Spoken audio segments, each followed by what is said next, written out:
안녕하세요. 오늘은 EAFF 동아시안컵에서 벌어지는 한국 대 중국의 대결을 살펴보겠습니다. 7월 7일 용인 미르 스타디움에서 펼쳐질 이 경기, 과연 한국이 홈에서 승리를 거둘 수 있을까요? 오늘 철저한 데이터 분석으로 승부를 예측해보겠습니다. 먼저 EAFF 동아시안컵이 무엇인지 간단히 설명드릴게요.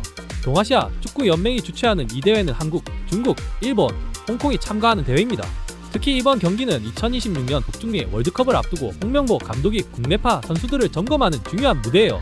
한국은 11회 연속 월드컵 본선 진출을 확정하며 자신감이 하늘을 찌르고 있는 상황입니다. 경기 장소는 용인 미르 스타디움입니다. 자, 그럼 양 팀의 현재 상황을 비교해볼까요? 정말 극명한 대조를 보여주고 있어요. 한국은 현재 상승세입니다. 최근 10경기에서 6승 4무 무패, 무려 60% 승률을 기록하고 있어요. 특히 최근 5경기에서는 2승 3무로 괜찮은 모습을 보여주고 있습니다.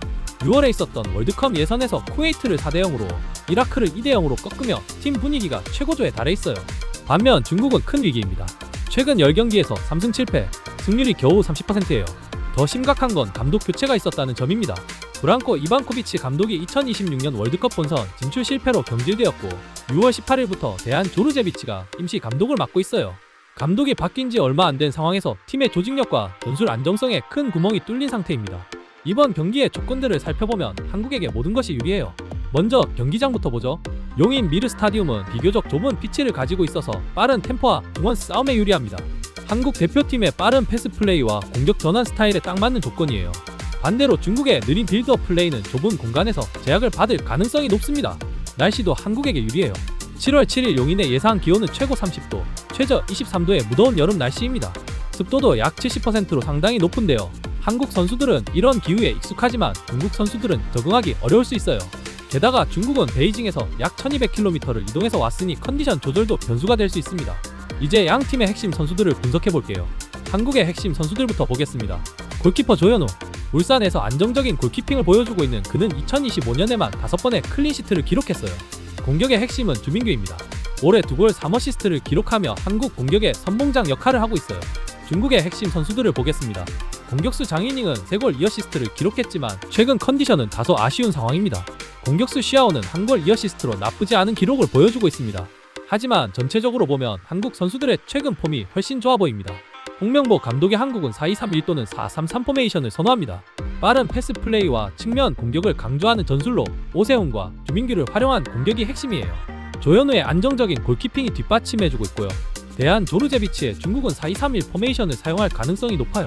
장이닝을 중심으로 한 역습과 조직적인 수비를 추구할 텐데 문제는 임시 감독 체제라는 점입니다. 전술적 유연성이 부족할 수밖에 없어요. 경기 흐름을 예상해보면 한국이 경기 주도권을 잡고 중원에서 우위를 점할 가능성이 높습니다. 중국은 장이닝과 시아오의 빠른 역습으로 한국 수비의 뒷공간을 노릴 텐데 조현우의 안정적인 골키핑이 있어서 막아낼 가능성이 높아 보여요. 한국과 중국의 최근 맞대결 기록을 보면 한국이 압도적이에요.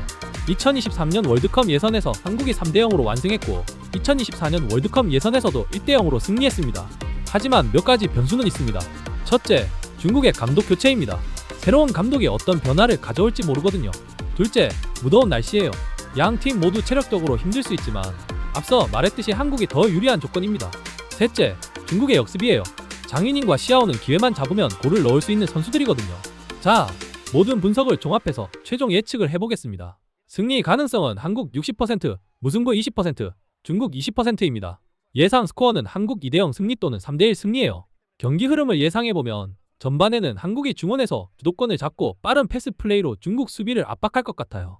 중국은 역습으로 기회를 노리겠지만 조현우의 선방으로 전반 무득점일 가능성이 높습니다. 후반에는 한국이 오세훈이나 주민규의 득점으로 먼저 리드를 잡을 것 같고요. 중국이 후반 막판에 역습으로 한 골 정도는 만회할 수 있지만 한국이 추가 득점으로 경기를 확실히 마무리할 것 같습니다. 배당을 생각하면 핸디캡을 고려한 배팅도 나쁘지 않아 보입니다. 오늘 한국 대 중국 경기 분석 어떠셨나요? 데이터상으로는 한국이 압도적으로 유리하지만 축구는 90분 동안 뭐든 일어날 수 있는 스포츠죠.